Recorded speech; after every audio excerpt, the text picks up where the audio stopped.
नोएडा के पॉश इलाकों की चमक धमक वाली सड़कों के पीछे प्रशासन और बिल्डरों की कितनी भयानक लापरवाही छिपी है, इसकी गवाही सेक्टर 150 का वो डेथ ट्रैप दे रहा है जहां 27 वर्षीय इंजीनियर युवराज मेहता की जान चली गई।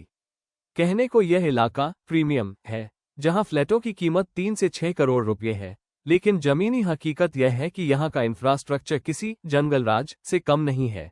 इस बीच घटना के चश्मदीद ने अपना बयान बदल दिया है, जिससे पुलिस पर दबाव बनाने जैसे आरोप भी लगने लगे हैं। एसआईटी भले ही निष्पक्ष जांच और जल्द रिपोर्ट देने का दावा कर रही हो, लेकिन घटनास्थल पर मौजूद एक अहम चश्मदीद के बयान में आए बदलाव ने पूरे मामले को और पेचीदा बना दिया है।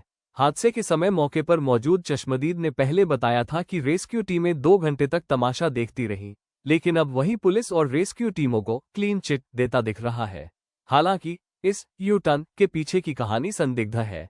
चश्मदीद ने खुद स्वीकार किया था कि उसे पुलिस ने 5 घंटे तक थाने में बिठाकर रखा था। इस पूरी घटना के चश्मदीद मनिंदर ने शुरुआती दिनों में मीडिया के सामने दावा किया था कि हादसे के बाद करीब 2 घंटे तक पुलिस, दमकल और एसडीआरएफ की टीमें युवराज को बचाने के लिए पानी में नहीं उतरी।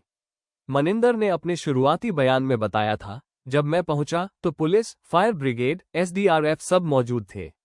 लोग बहुत थे, लेकिन कोई अंदर जाने को तैयार नहीं था। एजेंसियों के पास संसाधनों की कमी नहीं थी, नाव थी, सेफ्टी जैकेट थी, 100 मीटर तक रस्सियां थीं। फिर भी कोई नाले में उतरने को तैयार नहीं था। फायर ब्रिगेड के कर्मचारियों का कहना था कि नाले में सरिया है, अंदर गए तो फंस सकते हैं, लेकिन इन्हीं मनिंदर ने अपना बयान बदल दिया है। चश्मदीद अब कह रहा है कि पुलिस अपनी कार्रवाई में लगी थी और बचाने की पूरी कोशिश कर रही थी, लेकिन कोहरा इतना ज्यादा था कि न लड़का दिख रहा था और न ही गाड़ी।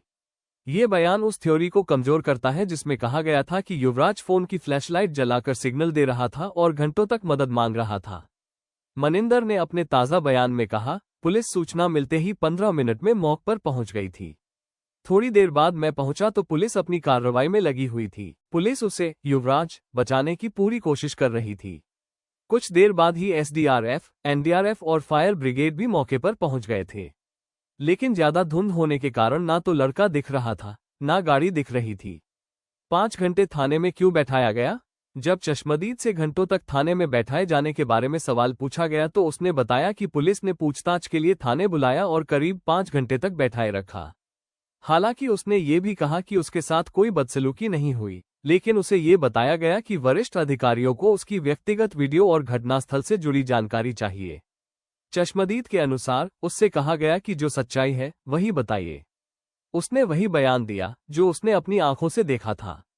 इसके बाद पुलिस ने कहा कि कोई दिक्कत नहीं है और उसे घर जाने दिया गया। यहीं से सबसे बड़ा सवाल खड़ा होता है कि क्या 5 घंटे तक थाने में बैठाकर पूछताछ करना सिर्फ एक सामान्य प्रक्रिया थी, या फिर ये दबाव बनाने की कोशिश थी?